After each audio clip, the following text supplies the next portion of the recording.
Shalom, I'm Messianic Pastor Michael Brown, and I want to welcome you to session 25 of this series, Messiah Yeshua's Life, a Messianic Jewish Perspective based on a harmony of the Gospels.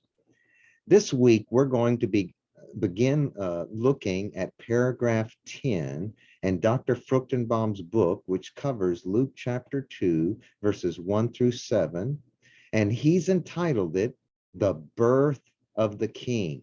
So if you would, please have your Bibles open to Luke chapter 2, verse 1. All right, let me share the screen, and you'll be able to see the text that we're going to be looking at. So it says, now in those days, a decree went out from Caesar Augustus that a census be taken of all the inhabited earth. This was the first census taken while Quirinius was governor of Syria. Okay, so let me stop sharing there. Now we see that Luke, remember, he was a physician or a doctor. He's a detailed person. I can relate to that. I'm a detailed person. He mentions about the secular time frame and circumstances of Messiah Yeshua's birth. He mentions the Roman emperor at that time. And he also mentions another public official, Quirinius in Syria. Notice in contrast that in Matthew's gospel, and in particular in Matthew chapter 1, when he mentions the birth of Yeshua, he just mentioned that Yeshua was born of a virgin. At that time, he doesn't mention anything about public officials, even though in chapter 2, he does mention about King Herod, but that was after Yeshua was born. So just notice Luke was very detailed on that. Now, I want to begin by looking at the timing of this decree of a census that's mentioned here in Luke chapter 2. Let me share a screen again with you. I want to remind you about the Roman emperors in the Brit Hadashar, the New Covenant. All right, here's a picture. I'm not going to read through all of this on the screen, but let me just point out to you that there's a number of these Roman emperors that are mentioned at different points in the Brit Hadashar, the New Covenant. Now, of course, the one that we're dealing with here is the very first one listed up there, and that's Augustus. He was also called Octavian. We see that he reigned as emperor from January 16th, 27 BC to August 19th, AD 14. So that certainly was the time of Yeshua's birth. He was followed by his stepson that he adopted, Tiberius. So Tiberius is going to end up being mentioned in the Gospels. And then the next two, I don't believe either one of those are mentioned, Caligula or Claudius. And then Nero, he's going to be mentioned later, now not in our study here, but Nero is going to be mentioned in the epistles because Paul was alive at that time, and actually Nero is the one who had Paul beheaded. And also had Peter crucified. And then Vespasian and Titus, now they were involved in around AD 70, so that was at the time when Jerusalem was destroyed. And so they were the ones that were involved with that. And then Domitian, he was the emperor at the time of the book of Revelation. So he's the one that had John the apostle being banished during that time, and that's when John Yochanan wrote the book of Revelation. Okay, so I just wanted to give you a quick overview there of these emperors. Now, so again, Luke made reference to Caesar Augustus. He was, as already mentioned, he was known as Octavian. Luke mentioned him calling for this census of all the inhabited earth. Now you need to understand, from a Roman viewpoint, that was the Roman Empire. All right, so they're not thinking about any other part of the world. And obviously there were people living in other parts of the world, but from their viewpoint, that was the inhabited earth. In other words, that around the Mediterranean Sea, that's what they controlled. And I believe actually they did control even as far as what we know as Great Britain today. So I mean, they all of Europe, Northern Africa, the Middle East. So they were controlling all that area. Now let me just make you aware, because you'll read this and you would certainly hear this if something was being taught in a university or something. Critics of the scriptures say that Luke was incorrect, that we can't, depend on this being historical. And the reason they say that is they'll say there's no archaeology to back up what Luke said in Luke chapter 2, verses 1 through 2. Based on coins and an inscription, we do know that Quirinius, in other words, who Luke is referring to in verse 2, was the legate governor of Syria in AD 6. And there was a census, a well-known census that was in that first year that Quirinius was involved in carrying out. In fact, this census caused such a stir for the Jewish people that actually what were known as the Zealots were raised up because of that, and they continued. In fact, one of Yeshua's apostles, one of his Talmudim or disciples, was known as, I think it was Simon the Zealot. And so that's how the Zealots came into being in AD 6, because of this famous census that happened when Quirinius was governor of Syria. Now, critics, again, will say, well, Luke got his facts wrong. And the reason I'm saying that is because AD 6 is later than anybody understands that Yeshua was born. Actually, Luke does make reference to this census in AD 6. Now, he doesn't call it in that year, but he mentions it in Acts chapter 5, verse 37. So Luke didn't get his facts wrong. It's just critics have their facts wrong. Now, let me just mention that the Greek word in verse 2 translated governor, that's hegemonuo. Yes, it can be translated governor, and it usually is translated governor in many English translations in this passage, and even in other passages. But that Greek word could also refer to an official, a Roman official of a lesser rank than the governor of that area. And I believe that's what the case is here. So when it's talking about at the time of Yeshua's birth, Quirinius was this Greek word, again, hegemonuo. I don't believe it was saying he was necessarily the governor of Syria at that time, but he was a public official of some rank at that point. Now, let me just say, and Dr. Fruchtenbaum points this out in his book, to try to respond to the critics, where they're saying there's no archaeology to back up, that Quirinius was the governor at the time of Yeshua's birth. Various efforts have been made using lexical, historical, syntactical means to try to reconcile what Luke said with what we know of history and archaeology so far. Now, let me just say it's important just to keep a proper perspective. It's important to know that there is no archaeology which contradicts what Luke says. So it's wrong when critics say Luke's is incorrect or not historical. But I will acknowledge there is not currently archaeology to support, in other words, to match up with what Luke says.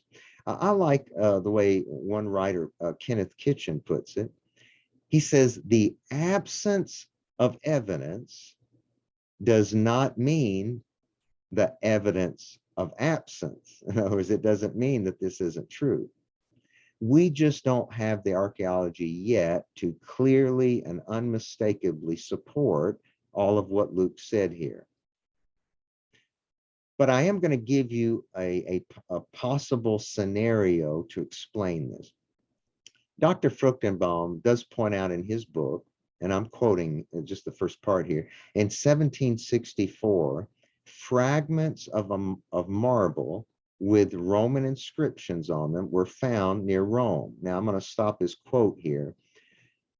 Now, Dr. Fruchtenbaum doesn't go into this detail in his book, so I found this out otherwise to share with you. These fragments, they do not mention Quirinius's name on them. So I just want to acknowledge that up front. The fragments are referring to some Roman official who was in a public official of Syria twice. Again, it does not mention Quirinius's name, but a number like Sir William Ramsay believe that these fragments are referring to Quirinius and that this is his tomb. And so I think that's a very reasonable explanation that Quirinius actually was in leadership twice of Syria. And I'm going to explain about that a little bit more in a moment.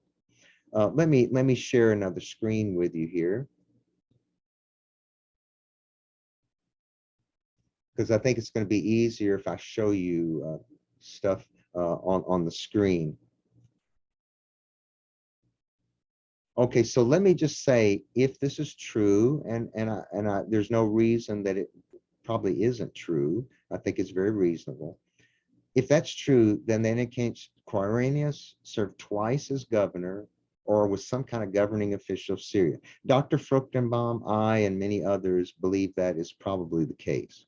Now, Dr. Fruchtenbaum believes, and you can see this on what I'm sharing on the screen, that Quirinius's first term when he was in leadership would have been from 1110 to 87 BC. So somewhere approximately in that range. We're not sure the exact, it's one of those 2 years that he started. It's one of the 2 years he ended. And then everybody agrees the second term when Quirinius was governor would have been AD 6. And so that's why you see with all these different theories, I've got everybody up there listing AD 6 that Quirinius was governor of Syria. I read a website, and you can go look on it on the internet. It's called Never Thirsty. They believe that Quirinius was some kind of an authoritative governing official over Cilicia, which was another Roman province, which was jointly ruled by the governor of Syria at this time.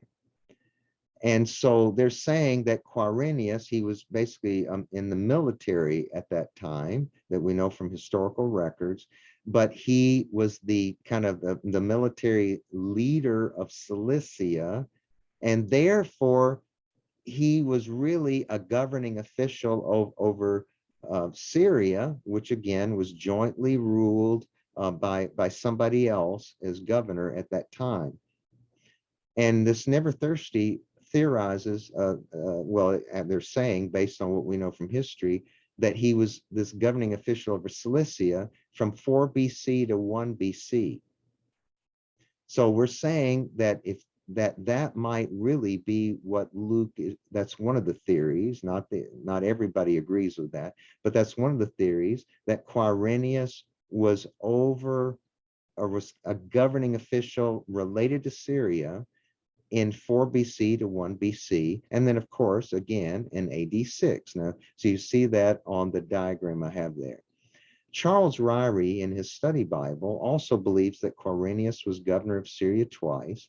He has a slightly different, he says 4 BC to AD 1, and again, like I say, everybody else, AD 6. Now I say everybody, now this is probably an exception here. Dr. Harold Honer, who was a professor of Greek at Dallas Theological Seminary, actually at the time that I was there, he puts forth a different theory. I don't know if he really believes Quirinius was kind of in leadership of Syria twice, but he believes that the Greek of verse 2 is saying that this was the first census taken not while Quirinius was governor, but taken before Quirinius was governor. Because again, everybody acknowledges he was governor in AD 6. So he's saying this census was one before Quirinius was governor in AD 6.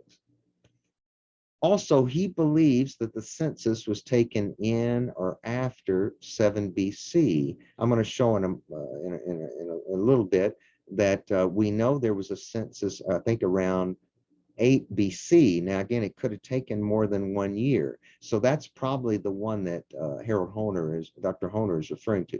So he believes the census that Luke's referring to was taken in or after 7 BC, when Herod was changing his will and he was executing some of his sons. And I don't really have time to go into all that, but Harold Honer goes into detail about that. And actually, Dr. Fruchtenbaum goes into that in his book, so you can read that. We know from a slab, now this is a archaeological find, a Roman one that we have. We know from a slab that Caesar Augustus left us that he had several registrations or censuses of his people during his reign. And I list that on the diagram that you can see. We know from this slab, he did one in 28 BC, he did one in 8 BC, and he did one in 14 AD. Okay, now that's what he listed as a census. But we also know from the slab that around 2 BC, he had the people of the Roman Empire swear allegiance to him as the father of the country. So it appears that this must have been also some kind of a registration or census, at least for them registering that they were swearing allegiance to him. And the reason that we say that is because it's reported, I believe this was in Josephus, that 6,000 Pharisees refused to swear allegiance to Caesar Augustus at this time. Now, the fact of the matter is, how did they know there were 6,000?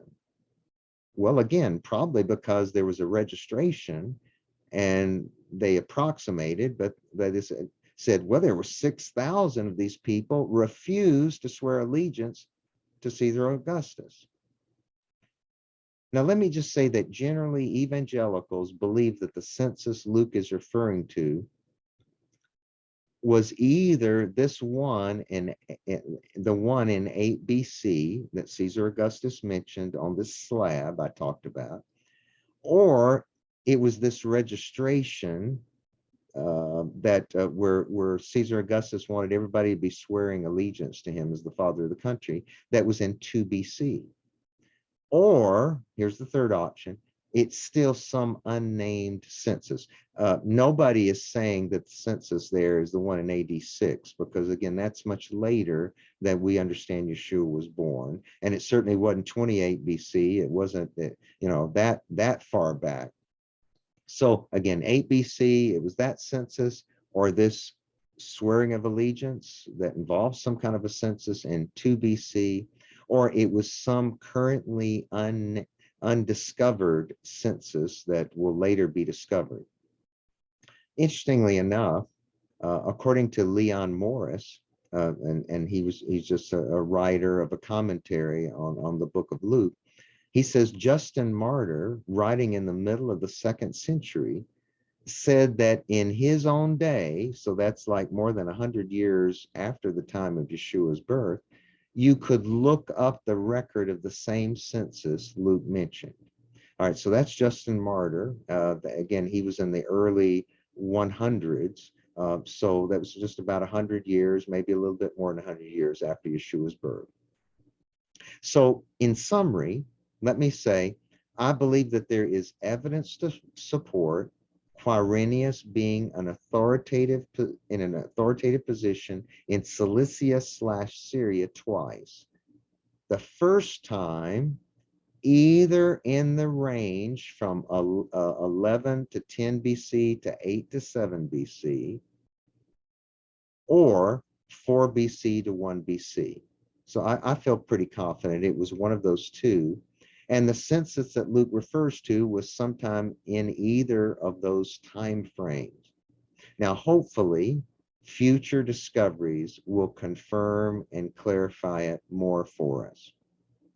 All right, so let me change the screen back to back to read the scripture again for you. All right, let's read Luke chapter 2, 3 through 6 here. It says, and everyone was on his way to register for the census, each to his own city. Joseph also went up from Galilee, from the city of Nazareth, to Judea, to the city of David, which is called Bethlehem, because he was of the house and family of David, in order to register along with Miriam, who was engaged to him and was with child. While they were there, the days were completed for her to give birth. Okay, so let me stop sharing the screen at that point. Now, this census or registration, again, that Luke referred to, most agree if it was for taxes, it was for property taxes, not income taxes. Or, again, as I said, this other theory is that it could have been a registration to swear allegiance to Caesar Augustus as the father of the country. Now, my understanding is that at times it was not unusual to have people go to their ancestral homes for a census, like here. And since Joseph was a descendant of King David, now how do we know that? Well, we saw that in his genealogy that I already talked about in the previous session in Matthew chapter 1. All right, so he was a descendant of King David. So he, and some believe he actually was, in other words, Dr. Fruchtenbaum's an example, believe he was actually from Bethlehem, which is the Hebrew for Bethlehem. Bethlehem in Hebrew means house of bread. Now, if everybody agrees, because I mean, this is what the scripture says, it was at least, you say, his ancestral home. So whether that meant he was born there, that's what Dr. Fruchtenbaum believes, or does it just mean his ancestors were from Bethlehem? Certainly at a minimum, that would be true because David, his ancestor, was from Bethlehem. All right, so according to this census, it required him to at least go to his ancestral home, whether he had been born there or that's where his ancestors are from. And so they needed to travel there for the census, even despite the fact of Miriam's advanced pregnancy. Now, again, maybe Joseph or Miriam even as well were originally from Bethlehem, because remember, Miriam was also a descendant of King David through at least her father. And again, how do we know that? We're going to see that because I already talked about it or made reference to it, but we're going to actually see it that's in Luke chapter 3, where there's as best we can tell, it's the genealogy of Miriam instead of Yoseph, the adopted or supposed father of Yeshua, earthly adopted father of Yeshua. Now we see at this time, Joseph and Miriam were actually living in Nazareth, or that's the Hebrew for Nazareth. Now I shared in a previous lesson, that was actually in lesson 5a, that there's evidence that there were descendants of King David living in Nazareth since 100 BC. So that's, let's say, roughly 100 years before Yeshua was born. So we know there were descendants of King David living there in that community. Now, let me just share an application here. You know, God is greater than the President of the United States. He certainly was greater than the Emperor of the Roman Empire.